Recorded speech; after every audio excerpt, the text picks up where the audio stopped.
and welcome to the Sober Freedom Podcast.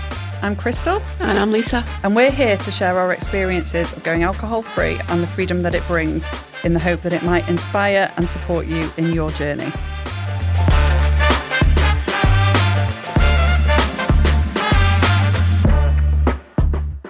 Hello and welcome to the Sober Freedom Podcast with me, Lisa McGinnis. And me, Christal. Hello. Hello, how's it going? Good, thank you. How are you? Good. I'm buzzing actually because we've had so much feedback and so much interest about the podcast so far. Like, I've been so pleasantly surprised by how well it's been received. I didn't expect any of the reaction, really. I thought a few people would maybe listen out of, being nice, like wanting to be supportive and stuff, but it's actually been a great resource for people. It is. It's so nice to hear, isn't it? And yeah, I'm always surprised when people come up and say, I listened to it. And yeah. It's exciting. Yeah. I think one of the things that has struck me is we're on 250 unique listens now, which is like, I don't even think I know 250 people. I'm sure you do, Lisa. I'm sure you do. Me and my dog and my tortoise are three of them. But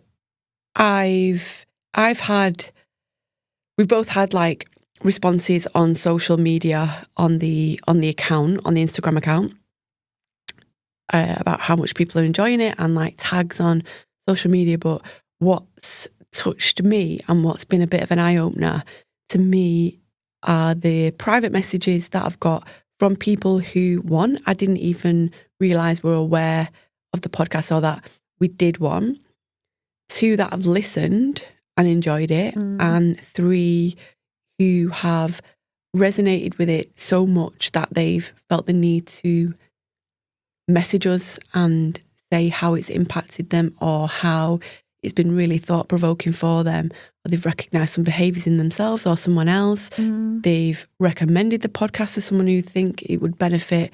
So it's much far-reaching than I imagined it would be. Definitely. I had a really nice chat with someone this morning, actually, at the gym. And she was saying that although she doesn't drink, she's been listening, which is lovely. Okay. But she was saying how she felt it could be applied to other areas in life as well. So it may be, obviously cutting something else out of your life. So for her, she was talking about sugar, right, and healthy eating. But it was just nice to see that it can resonate on different levels as well. Absolutely, and with so many areas, it's the same principle applies. It's anything, for me anyway, anything that can't be moderated. Anything that you struggle to kind of go without on a regular basis that you wouldn't think, so for some people it might be, I can't go without, checking social media before I've even got out of bed in the morning. That's like reading the papers, the equivalent of reading the papers, scrolling for an hour. Anything that you think, if it was taken away, why? Yeah. So the same principles that I apply to alcohol, if it applies to other areas of people's life, like sugar, gambling, sex, social media, TV, anything really, shopping addictions, it's a useful resource for people just to take the advice or the lived experience and apply that to other areas of their life. Yeah, I think if you can identify that there's something that isn't adding to your life and it's actually starting to take away. I think that's the key there, what you've just said. All of those things that you've mentioned. Yeah, even exercise. Exercise can be an addiction, people. Although I own a gym, Project for Fitness. No, but again, anything that can't be done in moderation and that doesn't add to your life, it begins to take away. Definitely just have a little audit yourself. And you were saying you told me earlier that it surprising people who have taken something from it as well. You mentioned you were telling me about your dad, weren't you? Yeah, so when I was when I went round the other day, because I usually go round after work every Thursday, and then so now every other Thursday I go a little bit later because I'm coming to do the podcast, and he goes, what did he say to me today? Something like, knock 'em bendy or something like that. Go knock 'em bendy. Something like that. Oh, nice one, Dad. But he was saying how, like, so he was asking about it and asking how, like, well, what do you say? He does, like, I don't know if he would know how to listen, if I'm honest, but he's been really, really supportive, and I absolutely love that. I adore my dad. And the fact that he's been so supportive is like, just it means everything to me. But he was saying, and this is something I never thought I would hear him say, he's like, you know, like Friday night, I want to go to the pub across the road and, you know, I want to have a few drinks, I want to enjoy myself. And in there, it's like competitive drinking. No sooner than I'm drinking one, there's another one. And he's like, I just want to bloody chill. I want to relax. And it's interesting how this conversation has got him thinking about his drinking patterns, his friends' drinking patterns, the culture within his friendship group, or the people that go to the pub that he goes to. Are they friends because of alcohol? So it's making him, at his age of, I think he's 68, question things around drinking, why, who, where, what for, you know. So it's interesting that there's a shift, isn't it? And it's reaching all generations. Definitely. And I think that the fact that I don't drink, I've got 3 sisters and 1 brother, and I think all of my sisters don't drink. Maybe 2 of them will have one occasionally, but it's not a thing for them. My brother stopped drinking for a good period, and now he just drinks like moderately. I think the conversations that he's had with all of us has made him think and had a better awareness, whereas maybe, I don't know, maybe I'm speaking out of turn, but that generation, everything was you work Monday to Friday, you finish, you go out with your mates and you get absolutely leathered. And that was it. Sunday you recover, Monday back at work. Yeah. There's definitely a shift now. And I think, you know, sometimes I think as well, if you're having a fulfilled life, it can be a bit easier because you want to keep that time. You don't want to be like borrowing the time from tomorrow with a hangover. Yeah. But I think obviously if you're in a more of a, you know, there's other times where you're in like a job for life. It might not necessarily be your passion or something that you really love doing.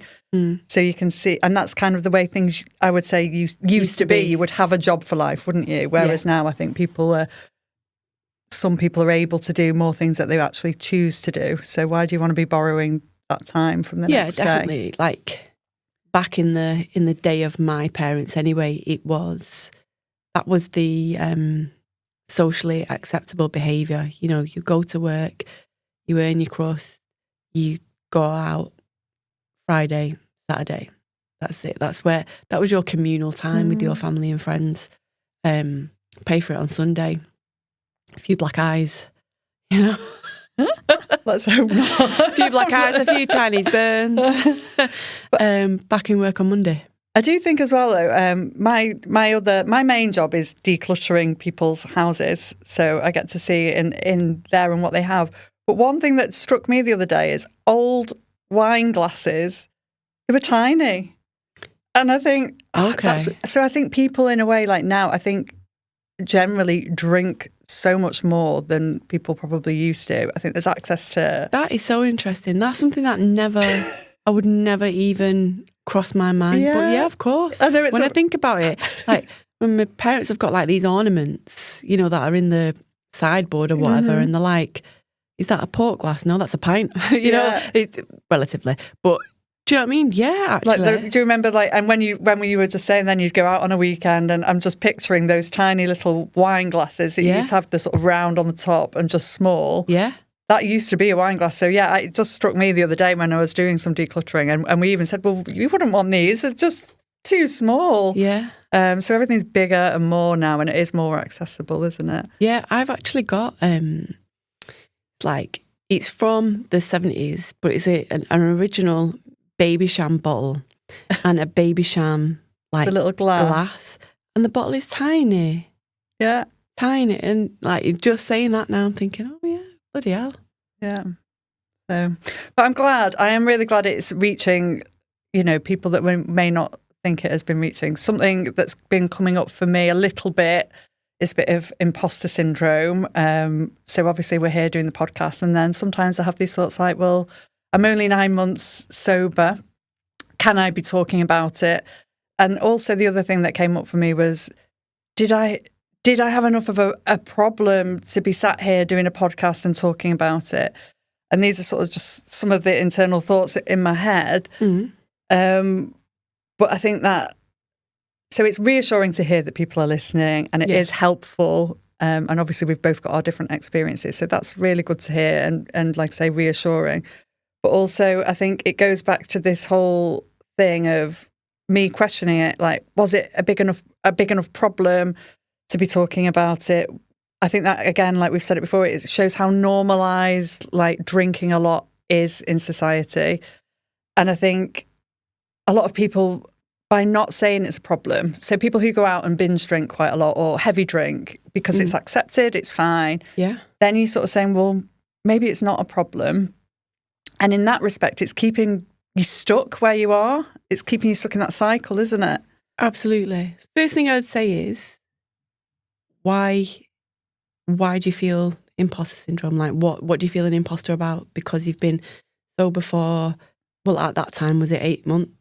Yeah. 7-8 months? Since we started. It's just some things that creep in and you think, well, yeah, should I be doing this in 3 years' time, But 7 months in, 3 years in, your experience is, prior to that, has got you to this point. So no one can qualify that for you apart from you. If you feel something's a problem, your feelings are validated. Like, no one else is living. I always say no one else is living in your head. So if something is a problem for you, it's a problem. I'd flip it and say, do you know what? I recognised something was a problem, put it to the back of my mind for a while until I couldn't feel that shit any longer. I've actually embraced when I came across your Sober Freedom Instagram by chance. It was on, people you may know when I was on Instagram, because obviously we're Instagram friends as well as friends in real life. And I was like, oh, what's this? And I was like, holy shit. I was reading through it and I was like, wow. One, I would never have thought anything of the what you wrote was so raw, was you being so vulnerable and putting yourself out there to be judged. And I, from knowing that place, especially this soon in, that you started that Instagram account, I was so impressed. I was so in awe. I was like, wow, Christal just went up there in my estimations. I was like, this woman is phenomenal. To have, because you see people and you think you know them, but nobody really knows anyone unless you're very, very close friends. But you put yourself out there. For me, all credit to you. All credit to you. So nobody could ever say that, one, you're not qualified to do this. Two, like, no, you should be at least 3 years. Yeah, who says that? Right. Captain Babysham. Like, who says it? No one can judge your experience.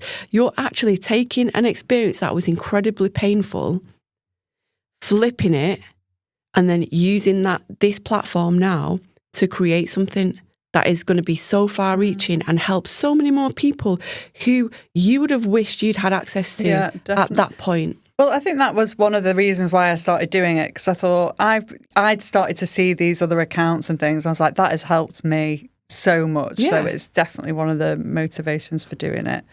And thank you for that reassurance. It was really, really nice. I don't want you just to big me up, but these are just some thoughts that I think so many of us have, don't we? Like, no, Christal, but it's so easy to get in your own head about stuff and think, oh, am I when that person's doing it, but yeah, they've got 1 million followers, and I don't give a hoot. I don't care if you're taking a negative experience, learning from that yourself, and then flipping it to help other people. Lord, that is so impressive. That is, honestly, you will not understand how many people you're helping with this. That will never say, I mean, we've had private messages, we've had messages, like public messages on feeds and stuff. Those are the people that reach out. There'll be far more that don't, far more that don't, far more that are watching, far more that are listening, and far more that are taking inspiration and hope. Hope more than ever. If you don't have hope, you bollocks. Like, so you're providing hope. And just another thing as well, I always, like when people come to me and say, oh, listen to your podcast, I thought it was great, really good. And I go, well, do you know what? It's actually Christal. This is Christal's creation. Well, it's together, isn't it? No, but the light deserves to be on you. Oh, well, no, true. I'm glad I'm here having the light shone on me. I'm not being knobbish you. saying that. I think it's really important to start something from it being a thought. This is why your thoughts are so powerful. So you saying there you've got imposter syndrome. Well, guess what? You flipped a negative thought, a negative experience. Look at this now. Yeah. Look at this. We're in a podcast studio. We are creating something that's really positive, but that's come from your bad experience, you having a thought, actioning that thought, make it into something. You invited me into this. I'm not organically in this. This is Christal's creative baby. Well, I mean, thank you. This is so lovely. I'm just adding a little salt and pepper to it. And I'm so glad that we're doing it together. Me too. I'm honoured. But I think what's important from that is obviously, like you saying you found my account and that you didn't know any of that was going on. Yeah. And I think that there's probably so many other people out there that have got these feelings that they're having an issue and a challenge with it. And it can, like, it does sort of chip away at you. And absolutely, you've been there, you know how it feels. So to be able to sort of share it and in the hope that it will just plant some seeds for people. Because I think for me, like, I'd met people along the way and, you know, just they'd say like, oh, they don't drink, like yourself. And then other people who I've encountered. And for a long time, I've always sort of really admired them for that lifestyle choice. Yeah. Like not knowing the reasons or whatever, but just always thought, yeah, that'd be a good way to live. And it just always plants these little seeds that I think had been growing for a long time, even though I hadn't really tackled the drinking element of it. But I think it was just in my mind growing. So sort of the outpouring on Instagram had probably been wanting to be said for a long time. Yeah. I think as well, it's good. It's good to see different examples of people who don't drink, like, because I've not drank for so long now. People probably think, all right, so Lisa, like, she doesn't drink, she owns a gym, she's into her fitness, she does it. So I'm maybe viewed as, well, that's part of my identity. Do you know what I mean? Like, well, it's okay for her because that's what she does. She's fitness, she's health. And I think people who meet you now, like, they would probably find it hard to imagine another version of you because you meet the person that's how they are. Yeah. But obviously there's all that work that's gone into that, hasn't there? Yeah, and I've been drinking more than I've not been drinking in my life. So this is relatively new, even for me, because I was drinking since I was, 17? Like, till, what am I now? But yeah, so till I was 38, so flipping heck, you know, it's... a lot more drinking than not drinking. Yeah. How do people who you knew before you stopped drinking, how are they about it now? Did they ever say anything? Now, good or bad? Now they're cool. Now they're cool, but initially it was like, oh, what are you not drinking for? Oh, here she is. Has anyone got the crucifix, the nuns here? You know, kind of like take the mick and stuff like that. And that was, as much as it was little jokes here and there, when you're like struggling and fighting every day to kind of keep yourself on this track and say with Chess, no, I'm okay, thanks, I'm not, I don't drink, it chips away because you're still so vulnerable. Now it's just seen as what I am. But like even, for example, the last week I went to a funeral and there were people there who I've known for over 20 years. And the first thing we were saying was, oh my God, do you remember when we went out that night? And it was always like, remember you ended up like pole dancing on a lamppost or doing a conga in a kebab shop, and you know, and it's like, it's stuff when I look back now, it was so funny, so funny. And those were the good times. Do you feel like you still think, oh, that was a good laugh, like looking back, there's not like this, oh no. I do at those points, but then I also remember nights where it wasn't so much not so fun, but it's like, they've not seen me for 20 years, so they don't know me as this kind of person now. So they sort of stuck with that other version. Yeah. So those were like what our conversations were structured around, like, oh, do you remember that? And then we went there. Oh yeah, gotta remember. And it was fun. It was like, but these occasions weren't bad occasions. Were they surprised? Like, did they know that you don't drink now? Were they surprised by that at all? I think, yeah, they know I don't drink now. Maybe not as surprised, probably because if they follow me on social media, they kind of follow the journey. Like it was interesting. They were saying, oh, and I've seen that thing that you're doing. Oh, and I've like, oh, you went there, didn't you? And I'm like, Jesus. Stalker. All right. You know, Poirot. You know, so it's, I think it's interesting for them to see my journey, and like they wouldn't ever say, oh, just have a drink, go mad, you know. It's what you said before about they'd say, oh, here's the nun. I went to an awards dinner the other night, which was amazing. But obviously, like, it's still quite new going to these it was a big glitzy event to do with another area of my life. And we'd gone, and it was, you know, but getting ready, I was like, oh, it's a bit nervous. It's a bit nerve-wracking because I knew that there'd be like a drinks reception. And I can't lie, like, I'd love a nice glass of Prosecco. That's what I would really enjoy. But I was like, I know I'm not going to drink. But it was sort of, you know, it's sort of getting a bit anxiety around it and everything. But it was good. We got there and they had sort of 0 drinks at the reception. So that was really nice. And I was doing really well. And you know what? The win for me of that night was I wore this very glitzy dress that there is no way I could have worn if I'd have been drinking, because it would have been too risky. Like, I would have been flashing all over the place. It just wouldn't have been ideal. So that was like a really nice win, to be able to go and be glam and know that I'm not going to then be acting in a way that doesn't kind of match the outfit. But there was a point where we were saying, in the group, we were saying cheers. And someone said to me, oh, and I've heard this said like on podcasts and in books, like, you can't cheers, you don't have wine in your glass. Oh. And oh my God, that stung. I was like, I felt really like I felt angry. Yeah. And these are my friends, like, they didn't mean to obviously cause that reaction. And I sort of a bit humiliated and angry. Like, yes, I really did. Yeah. And it just made me, when I've heard other people say it, and I think it just goes to show, again, until you're in it, you can't really like imagine actually how that could make you feel. And I was like, oh, and I was sort of really, really upset. And then another friend was like, oh, it's a superstition. And I was like, wow, I'd have just asked them to repeat themselves. I said, you don't have to be a dick about it.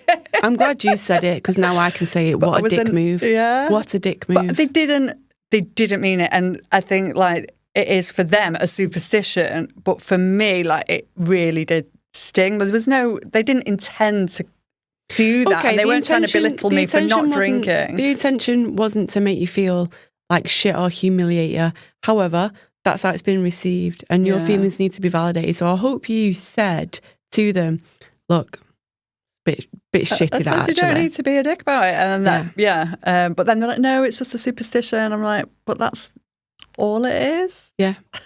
Like, yeah. I mean, I wouldn't even say the worst. It's just funny. We there was a.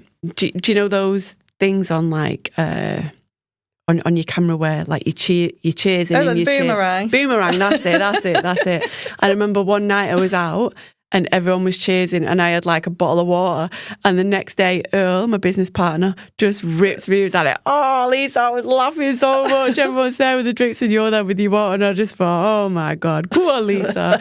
But it's like something I didn't even think of. I was just like there, and he was just like, but he noticed it, and I was like, oh yeah, actually, he wasn't a dick about it at all. He was laughing. He was just like, go on, keep going. You know, so it was said with love. But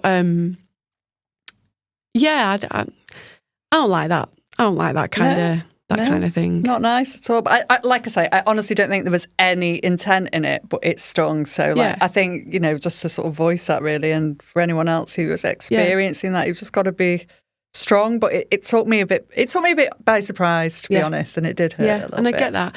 Also as well, I think you need to remember and give yourself a little bit of grace. You're 9 months into this now, which is relatively still in its infancy. So you're going to experience still a lot of firsts. Yeah. Like that was a first for you, as well as like really positive first, like, I can wear this really beautiful dress because I know I'm not going to end up on News Tonight, Northwest, you know, flashing, woman flashing, Lucy Me cock there, you know, kind of thing. Like you looked absolutely stunning. And when you say as well, like you never would have wore that dress because you wouldn't, like your behaviour might not have allowed you to do that. Mm-hmm.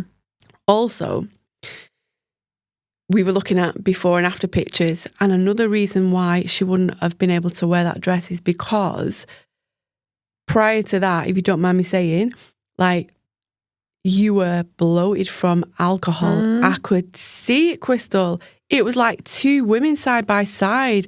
I cannot believe, like, the puffiness and bloatedness is like, you look, and I said to you straight away, change your profile picture, please, on Instagram. Not on Instagram, on WhatsApp, because I've done that's it. not you. That is not you. And now, like, not that you weren't stunning before, but you don't necessarily appreciate the effects that alcohol can have on your skin, on aging, on all sorts. I hadn't realised. Obviously, like, I've been working out with you for a couple of years now, but I hadn't realised the dramatic.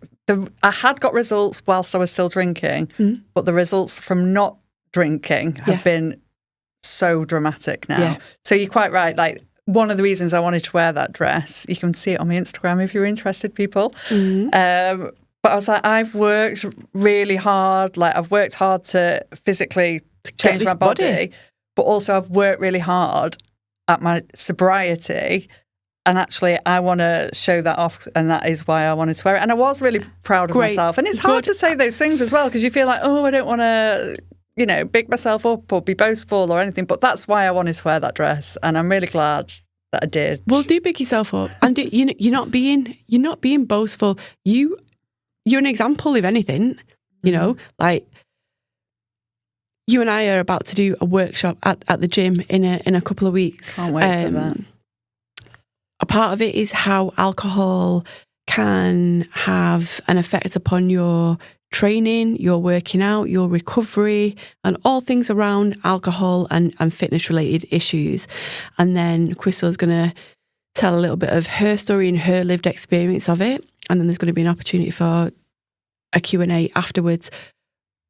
But you're walking the walk. You're not just literally talking the talk on here. You say, well, how am I qualified to say this? Hello, this is how you are. I'll tell you what, though, as well, I would never, whilst I was drinking, I wouldn't have had the confidence to do a podcast and publicly speak. And I would have been, I might have been able to do it at the gym, but I'd have been really nervous about it. Whereas now I'm just quite excited, and I think it'll be helpful for people.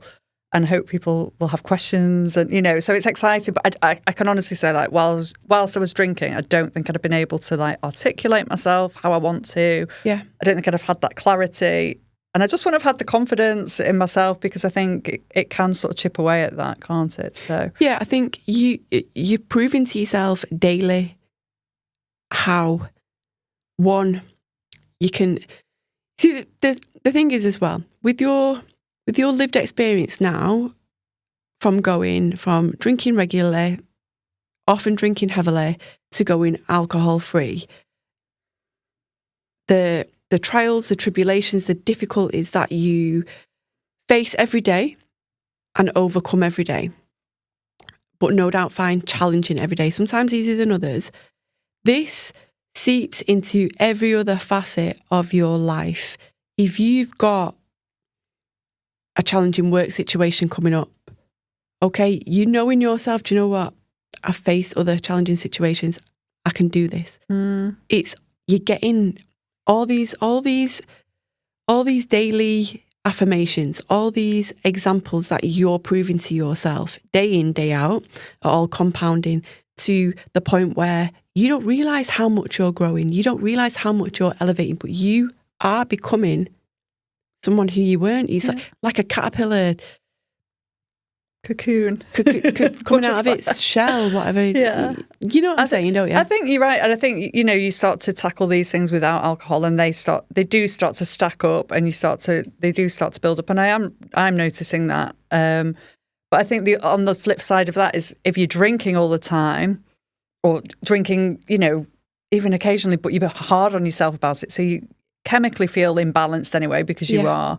But then you're beating yourself up and just giving yourself a load of grief because you've drunk and you've let yourself down or you've been in whatever situation you found yourself in. So that's like chipping away at you. Whereas without drinking, things might be hard and you might have a few setbacks, but you're kind of building all those positives. Whereas I think drink's just taking it away all the time when it gets to a difficult place with it.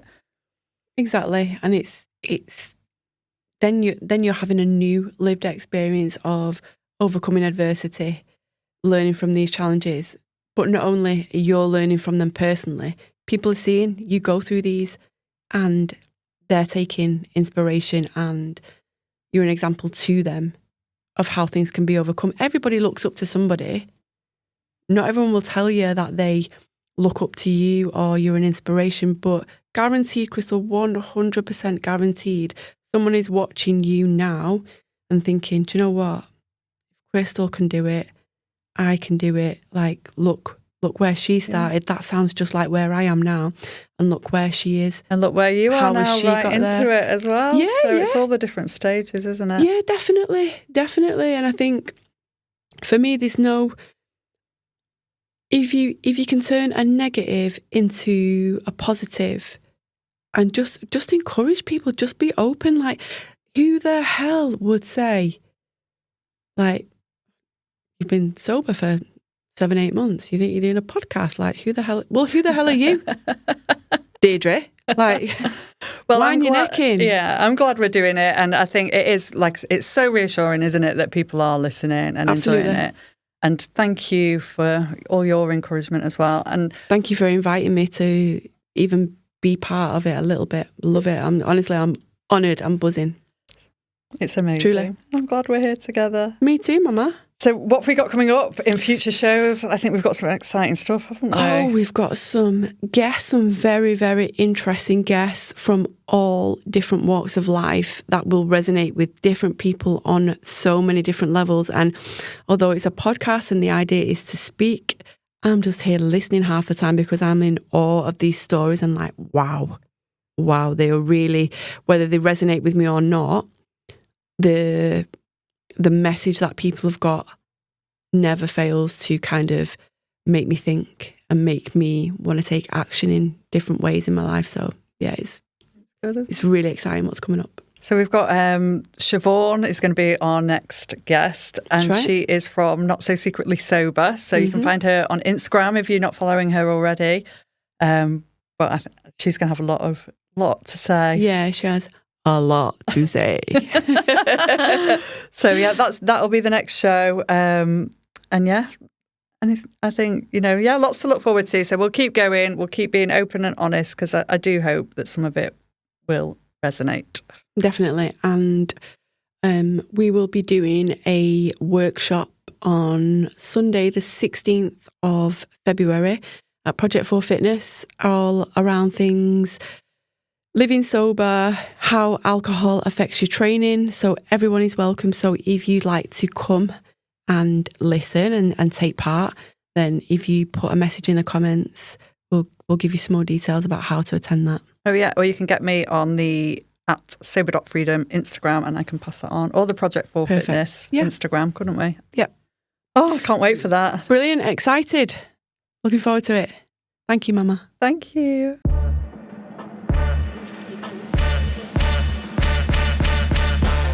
The Sober Freedom podcast is hosted by Christal, Dauncey and Lisa McGinnis.